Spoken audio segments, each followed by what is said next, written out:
오래전에 탤런트 한 분을 모시고 시골에 전도 집회를 갔던 경험이 있었습니다. 전도 집회도 하고 또 농촌 봉사 활동을 했던 그런 경험입니다. 그 탤런트 그분은 그 당시에도 꽤 알려진 그런 분이셨고요. 장로님이셨는데 저와 대화 중에 이런 말씀을 하십니다. 그분이 기도 부탁을 하셨는데요. 조연으로 1일 연속극에 나아갈 수 있도록 기도를 해달라는 것입니다.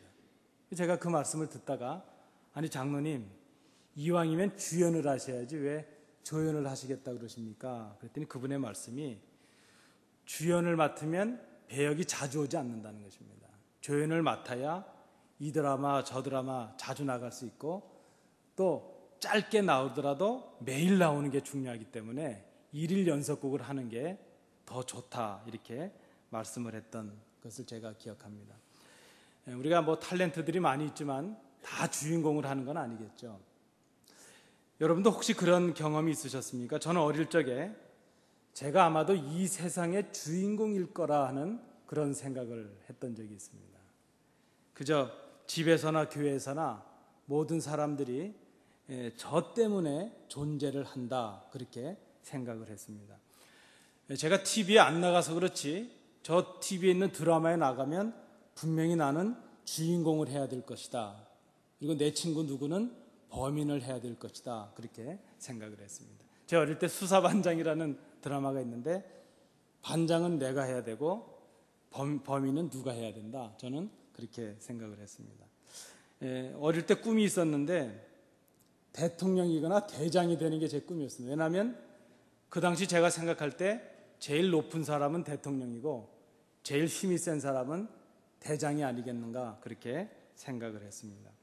그런데 제가 학교를 가고 친구들을 만나고 좀 더 이렇게 자라가면서 모든 일에 제가 주인공이 되고 대장이 되는 것은 아니구나 하는 것을 깨닫기 시작했습니다.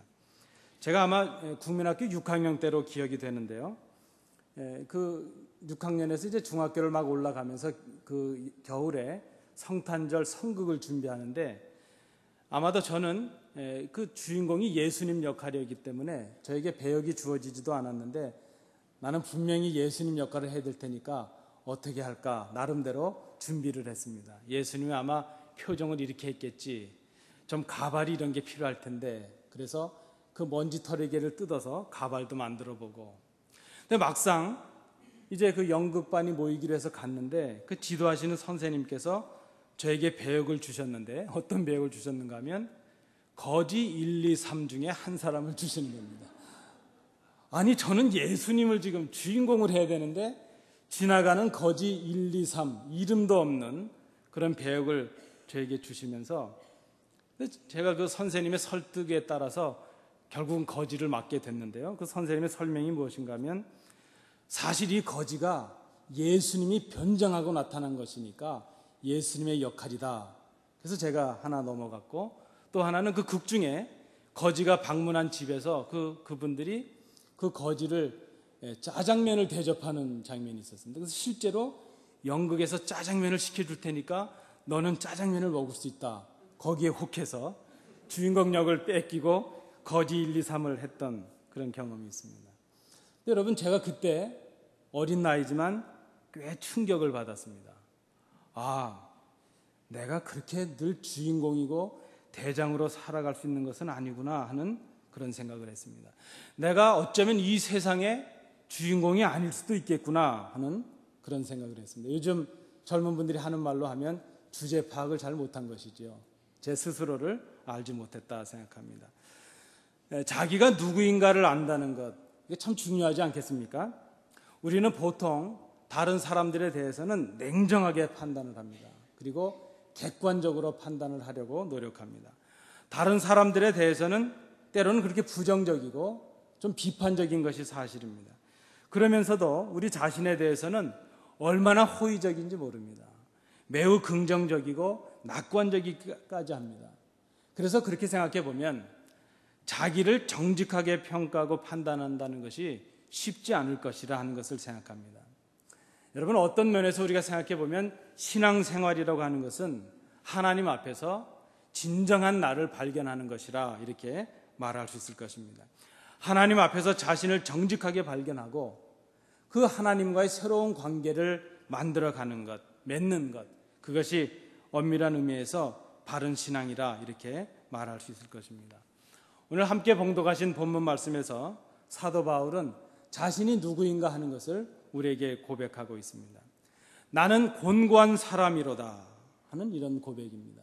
이 곤고한 사람이라는 말의 어원적인 의미는 심한 고난을 겪은 사람 하는 뜻이 있습니다. 공동 번역은 이 곤고한 사람이라는 것을 번역하면서 비참한 인간 이렇게 번역을 했습니다. 근데 여러분, 사도 바울만큼 훌륭한 믿음의 소유자가 있었겠습니까? 하나님과 사람 앞에서 사도 바울만큼 자기의 믿음과 그 신앙에 있어서 부끄러움이 없고 당당한 사람이 또 있겠습니까? 근데 그럼에도 불구하고 오늘 사도 바울은 자신이 비참한 사람이라 이렇게 고백을 하고 있습니다. 오늘 본문을 보시면 사도 바울이 그렇게 고백하고 있는 이유를 우리가 세 가지로 정리해 볼 수 있겠습니다. 첫째는 왜 사도 바울이 자기 자신을 향해서 그렇게 곤고한 사람이요 비참한 사람이라 말하는가? 첫째는 바울 자신이 지금 자기가 행하는 일을 도무지 알지 못하고 있다는 그런 말씀입니다. 15절의 말씀에 그 의미가 나타나고 있습니다. 우리 속에 있는 선한 본성이 지시하는 것을 알고 있습니다. 그것을 하고 싶다는 것이 우리의 소원입니다. 그런데 우리가 원하는 선한 일들보다는 악한 본성이 원하는 그 우리가 미워하는 일들을 행하고 있다는 그런 말씀입니다. 내가 하고 있는 일들을 내가 알지 못하겠다는 것입니다. 이 말은 내가 하는 행위 자체를 모르겠다는 것이 아니고 내가 원하지도 않는 그 일을 하는 나 자신을 이해할 수 없다는 그런 표현입니다. 내가 원하는 일이라면 내가 해야 되지 않겠습니까? 내가 원하는 것이 선한 것이고 옳은 것임을 알고 있지만 그럼에도 불구하고 원하는 그 일을 하지 못하는 내 자신을 이해할 수 없더라 하는 것입니다. 왜 그렇습니까? 우리가 선을 행하기를 원하면서도 선을 행하지 못하는 이유가 무엇인가? 내 자신의 하는 일을 내가 알지 못하기 때문이라는 것입니다. 두 번째는 그 두 번째 이유가 또 될 것인데요. 우리가 사도 바울이 지금 자기 자신을 향해서 비참한 인간이요 곤고한 인간이라 말하는 이유가 있다면 두 번째는 이미 악한 본성이 우리를 지배하고 있다는 사실입니다. 16절과 17절에 그 내용이 나타나고 있습니다. 우리는 예수 그리스도로 인해서 죄에서 자유함을 얻은 사람들이 되었습니다. 그럼에도 불구하고 악한 본성은 계속해서 우리를 지배하기를 요구하고 있습니다. 우리가 주님의 이름으로 거듭난 사람이 되었지만 아직 장성한 분량에 이르지 못한 때문입니다. 이 죄의 본성이 우리로 하여금 하나님에 대해서 불순종하게 합니다. 내가 악한 일을 행하고 있다는 것을 아는 순간 우리에게 고통이 시작됩니다. 우리는 하나님의 법을 알고 있기에 내가 행하는 일들이 악한 것이라는 것을 알게 됩니다. 근데 그때 우리가 악한 일을 행하게 될 때마다 내 속에 고통이 시작된다는 것입니다. 괴로움이 시작됩니다.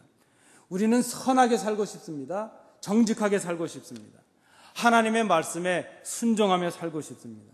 그런데 우리 속에 죄가 들어왔는데 그 죄가 내가 원하지도 않는 일들을 이렇게 행하게 한다는 것입니다. 그때마다 우리가 고통이 있고 괴로워합니다. 세 번째, 우리가 왜 곤고한 사람인가? 사도 바울이 또 말씀합니다. 22절, 23절의 내용을 볼 때에 날마다 사도 바울 자신 속에서 일어나는 전쟁이 있다는 것입니다. 날마다 우리 속에서 무언가 싸움이 일어나고 있는데 그 싸움 때문에 우리에게 고통이 있고 갈등이 있고 아픔이 있다는 그런 말씀입니다.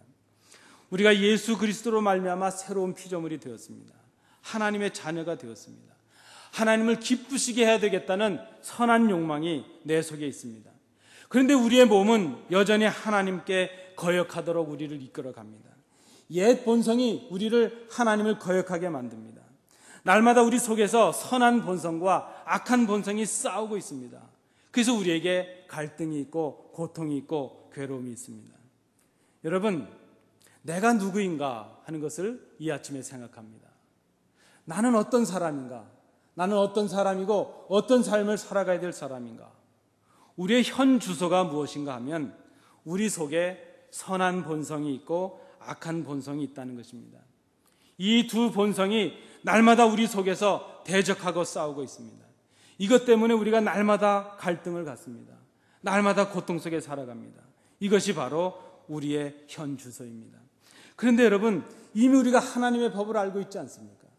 무엇이 선한 것이요 무엇이 악한 것인가 하는 것을 알고 있습니다. 그래서 우리에게 더 괴로움이 있습니다. 사실 하나님을 알지 못하는 사람들은 그렇게 괴로움 속에 살아가지 않습니다. 왜 그런가 하면 그들은 어떤 것이 선한 것이고 어떤 것이 악한 것인지를 깨닫지 못하기 때문입니다.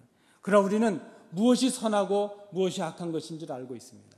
그리고 어떻게 하는 것이 하나님께서 기뻐하신 일이라는 것을 알고 있습니다. 마음으로는 원하는데 우리의 몸이 따라가지 못합니다. 그때마다 우리가 고통하고 절망 속에 살아간다는 말씀입니다. 선을 행하는 우리에게 악이 있습니다. 이것이 바로 우리의 현 주소입니다. 오늘 본문 21절 말씀을 보시기 바랍니다. 그러므로 내가 한 법을 깨달았느니 곧 선을 행하기 원하는 나에게 악이 함께 있는 것이로다. 우리 누구나 다 선을 행하기를 원합니다. 그러나 그렇게 하지 못하고 있습니다. 착한 일을 하기를 원하고 하나님께서 기뻐하시는 일을 하기를 원합니다. 그런데 잘 되지 않습니다. 내 속에서 또 다른 본성이 나를 붙들고 나를 그렇게 이끌고 가고 있기 때문입니다. 그것이 바로 사도 바울이 고백하는 곤고한 인생이요 비참한 사람이라는 그 말씀입니다.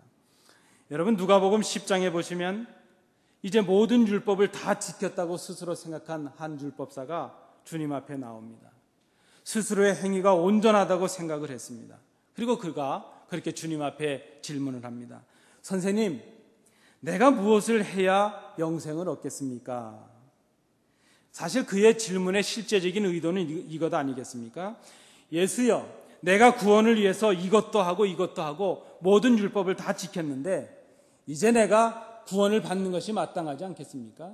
내가 구원을 받기 위해서 뭐 더 해야 될 일이 있겠습니까? 나 정도면 충분하지 않겠습니까? 이런 질문 아니겠습니까? 이 질문에 주님께서 그저 선한 사마리아 사람의 비유를 말씀으로 주셨습니다. 여러분, 선한 사마리아의 비유를 다 아시지 않습니까? 이 말씀을 듣고 읽으실 때마다 여러분들은 어떻게 생각하십니까? 마치 제가 드라마를 보면서 주인공은 저고 우리 친구들은 범인을 해야 되고 누구누구 저한테 잘 보였던 친구들은 제 부하가 돼야 된다 이렇게 생각했던 것처럼 우리가 이 누가복음 10장의 선한 사마리아인의 비유를 들을 때마다 이렇게 생각합니다. 아, 누구누구는 레위인이야. 누구누구는 제사장이지. 그리고 불쌍한 내 친구 누구는 강도 만난 사람임에 틀림이 없다. 내가 선한 사마리아 사람처럼 좋은 이웃이 되는 것이 이 말씀의 교훈이지 이렇게 생각을 합니다. 그런데 여러분, 우리가 다시 한번 이 선한 사마리아 사람의 비유를 생각해 보시길 바랍니다. 우리가 그렇게는 생각하면서도 정작 우리는 내가 강도 만나 죽어가는 사람이라고는 생각하지 않습니다. 지금 강도를 만나서 거반 죽게 되었고 비참하고 곤고한 생을 살아가는 사람이 나 자신이라고는 대개 생각하지 않는다는 그런 말씀입니다. 선한 사마리아 사람이 우리를 위해 죽어가신, 우리를 위해 희생하신 주님이심을 우리는 잘 생각하지 않습니다. 우리가 곤고한 생활 속에서, 비참한 생활 속에서 주님의 도우심이 아니면 그저 길거리에서 죽어갈 수밖에 없는 그런 비참한 인생임을 우리가 생각하지 않는다는 말씀입니다. 여러분, 우리는 누구입니까? 우리는 곤고한 사람들입니다. 우리는 비참한 사람들입니다. 원함이 우리 속에 있지만 선을 행할 수 있는 능력을 상실한 채 괴로움 속에 살아가는 사람들이 바로 우리들입니다. 그러나 우리는 우리 스스로에 대해서 만족하며 살아갑니다. 이 세상 속에 살아가면서도 만족하다고 생각합니다. 자신만이 선하다고 생각을 합니다. 나의 생각과 내 판단이 항상 옳다고 생각을 합니다. 우리 스스로 완전하고 완벽하다고 생각하기 때문입니다. 저도 젊을 때는 가끔 샤워를 하고 나와서 거울을 보면서 참 완벽하구만 그렇게 생각할 때가 있었습니다. 그런데 여러분, 요즘은 그런 생각을 안 합니다. 여러분도 혹시 그러신 경험들이 있으셨습니까? 우리가 얼마나 완벽하다고 생각하는지 모릅니다. 내 신앙이 이만하면 됐지 우리 스스로 완전하다고 생각합니다. 세상에는 두 종류의 사람이 있다고 합니다. 스스로를 의인이라고 생각하면서 주님께 나아가지 않는 죄인이 있고, 스스로를 죄인이라고 생각하면서 주님 앞에 나아가는 사람들이 있습니다. 주님께서는 그들을 의인이라고 불러주십니다. 여러분 기억하십시오. 우리가 완전한 사람들이 아닙니다. 우리는 곤고한 사람들입니다. 우리가 의로운 사람들도 아니고 선한 사람들도 아닙니다. 우리는 비참한 사람들입니다. 강도 만나 죽어가는 사람들이 바로 우리들이라는 것을 기억해야 될 것입니다. 우리 스스로 선할 수 있다고 착각하지 마십시오. 내 신앙이 이만하면 됐다고 자만하지 마십시오. 우리 스스로 의로울 수 있다고 생각하지 마십시오. 우리 스스로 옳다고 생각하지 말아야 될 것입니다. 우리는 거룩한 사람들이 아닙니다. 인자한 미소 속에 추한 생각들을 감추고 살아가는 사람들이 바로 우리들입니다. 선한 말 속에 악한 생각을 담은 사람들이 바로 우리들입니다. 이웃을 향한 우리의 선행 속에서도 우리의 더러운 이익을 감추고 살아가는 사람들이 바로 우리들이라는 바로 우리들이라는 사실입니다. 우리 속에 악한 본성이 있기 때문입니다. 이 사실을 누구보다도 우리 자신들이 잘 알고 있습니다. 왜 그렇습니까? 우리가 곤고한 사람들이기 때문입니다. 그런데 여러분, 오늘 본문에 보면 이런 곤고한 우리들이 기억해야 될 것이 있습니다. 그것은 무엇인가 하면 비록 우리 속에 선한 본성도 있고 악한 본성도 있지만 그 선을 행하고 악을 행할 수도 있는 것이 결국 우리의 결단이요 선택이라는 사실입니다. 속에서 일어나는 선한 본성과 악한 본성과의 싸움에서 어느 편을 들 것인가 하는 것은 결국 자기 자신의 선택이라는 말씀입니다. 하나님이 기뻐하시는 선한 일이든지 악한 일이든지 결국은 내 선택이라는 사실이요. 하나님께 대한 불순종은 자신의 선택의 결과요. 우리가 행하는 그 죄악의 모든 모습들은 악한 본성을 따른 우리의 선택의 결과라는 말씀입니다. 그런데 여러분, 문제는 무엇입니까? 우리가 악한 것이 잘못되었다는 것을 알고 있는데 우리의 힘과 능력으로는 그 죄의 욕구를 물리칠 수 있는 힘이 우리에게 없다는 사실입니다. 사도 바울이 오늘 우리 앞에서 이것을 부끄럽게 고백하고 있습니다. 자신의 부끄러움을 정직하게 드러내고 고백하고 있습니다. 오라, 나는 곤고한 사람이로다. 이 사망의 몸에서 누가 나를 건져내랴. 나는 곤고한 사람입니다. 나는 비참한 인간입니다. 나는 내 힘으로는 이 사망의 몸에서 빠져나올 수가 없는 연약한 인간입니다. 자기 속에서 날마다 일어나는 그 처절한 싸움을 경험하면서 하나님 앞에 나가기를 소망하면서 탄식 속에 고백하고 있는 사도 바울의 고백이라는 말씀입니다. 오늘 바울은 오늘의 말씀을 25절의 말씀으로 끝을 맺고 있습니다. 바울이 24절의 말씀으로 끝을 맺었다면 우리는 절망할 수밖에 없을 것입니다. 그저 비참한 모습으로 절망 가운데 살아가야만 됐을 것입니다. 그러나 바울은 우리에게 희망의 말씀을 증거하고 있습니다. 우리 25절을 함께 봉독해 보시겠습니다. 우리 주 예수 그리스도로 말미암아 하나님께 감사하리로다. 그런즉 내 자신이 마음으로는 하나님의 법을, 육신으로는 죄의 법을 섬기노라. 무엇 때문에 감사하고 있습니까? 예수 그리스도로 인하여 하나님께 감사한다고 말씀합니다. 비록 우리가 연약한 모습으로 악한 본성과 선한 본성 사이에서 괴로워하고 있을지라도 우리의 힘으로는 어찌할 수 없는 그 싸움을 이제는 주님께 맡기겠다는 바울의 고백입니다. 그리고 그 바울의 고백을 통해서 하나님께서 그를 승리케 하실 것을 믿는 그 바울의 신앙이 여기 나타나고 있습니다. 그리스도께서 우리의 싸움을 위하여 십자가에 죽으셨음을 감사하는 것입니다. 비록 우리가 여전히 육신의 연약한 모습을 가졌다 할지라도 하나님을 의지하는 자들에게는 하나님께서 승리를 허락하신다는 것을 그가 믿고 있는 것입니다. 여러분, 바로 예수 그리스도를 의지하는 것이 그 싸움에서 승리하는 비결임을 우리에게 말씀하고 있습니다. 여러분, 우리의 실존을 보십니까? 우리의 현 주소를 보십니까? 우리 속에 두 본성이 있습니다. 이 두 본성이 날마다 싸우고 있습니다. 이것 때문에 우리에게 고통이 있고 갈등이 있고 절망이 있습니다. 아니, 어쩌면 고통이 있다는 것은 아직 두 본성이 싸우는 예민함을 느끼고 있다는 것 아니겠습니까? 어떤 의미에서 본다면 우리가 고민하고 갈등이 있다는 것이 희망적이라고 생각을 합니다. 이미 악한 본성에게 져버린 사람이라면 그러한 갈등도 느끼지 못할 것이기 때문입니다. 날마다 우리 속에 악한 본성과 성한 본성이 있어서 그 싸움으로 인해서 우리에게 갈등이 있고 고통이 있고 괴로움이 있다면 어쩌면 우리에게 아직 희망이 있을 수도 있을 것입니다. 자신이 곤고한 사람임을, 비참한 존재임을 심각하게 생각할 수 있는 예민함이 우리에게 필요한 때가 되었습니다. 죄를 많이 짓고도 전혀 양심의 가책 없이 살아가는 사람들이 있습니다. 그러나 반대로 자신 속에 있는 작은 죄에 대해서 그 욕심과 갈등 때문에 괴로워하고 절망하는 사람이 있다면 오히려 그들이 희망적인 사람이라 말할 수 있을 것입니다. 오늘 사도 바울이 우리에게 그 모습을 보여주고 있습니다.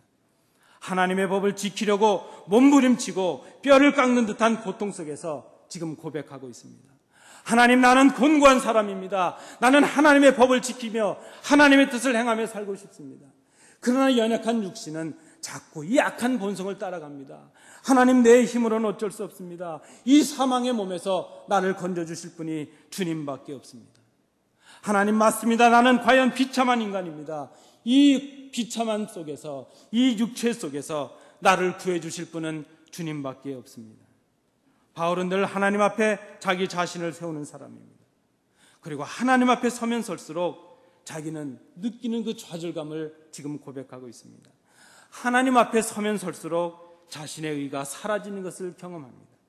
하나님 앞에 서면 설수록 오직 하나님의 사랑과 예수 그리스도의 은혜만이 생각나게 되었다는 것입니다. 여러분, 하나님 앞에 서면 설수록 자신이 작아지고 하나님의 말씀 앞에 서면 설수록 내 연약함이 드러나고 내가 아무것도 아닌 것을 여러분 깨닫고 계십니까? 하나님 앞에서 오늘도 고백하실 수 있겠습니까? 하나님, 나는 참으로 비참한 인간입니다. 이 비참함 속에서 저를 건져 주십시오.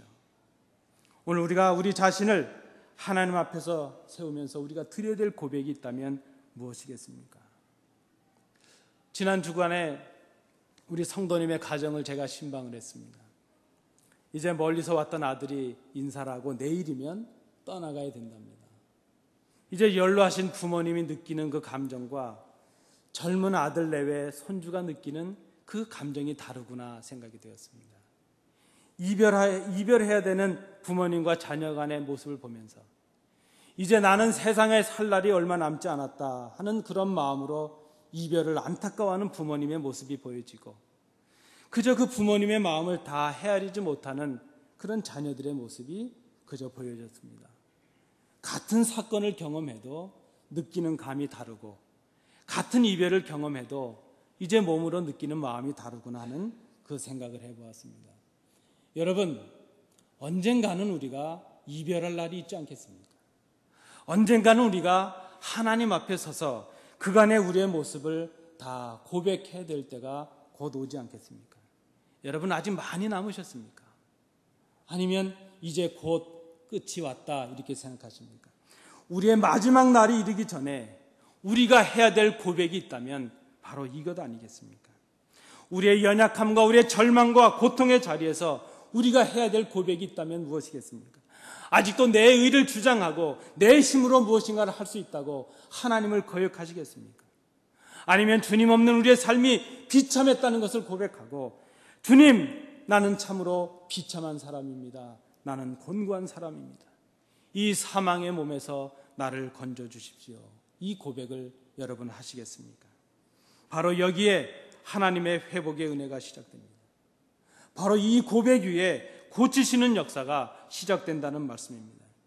좀 더 나아지는 내가 아니라 전혀 새로워진 나를 새롭게 창조하시는 모습으로 우리에게 허락하신다는 말씀입니다. 하나님께서 오늘 우리에게 정직한 고백을 듣기를 원하십니다. 우리가 정직하게 우리 자신을 고백하기를 하나님께서 원하십니다. 나는 곤고한 사람입니다. 이 고백을 이 아침에 주님께 드리시는 우리 성도님들 되시기 바랍니다. 기도하겠습니다. 은혜로우신 아버지 하나님, 나는 곤고한 사람입니다. 우리는 비참한 사람들입니다. 주님 없이 살아가는 이 땅이 고통 자체요, 괴로움 자체임을 고백합니다. 주여, 사도 바울의 그 고백이 오늘 이 아침 하나님 앞에 우리를 정직하게 세우는 새로운 고백이 되게 하여 주옵소서. 예수님 이름으로 기도하옵나이다. 아멘.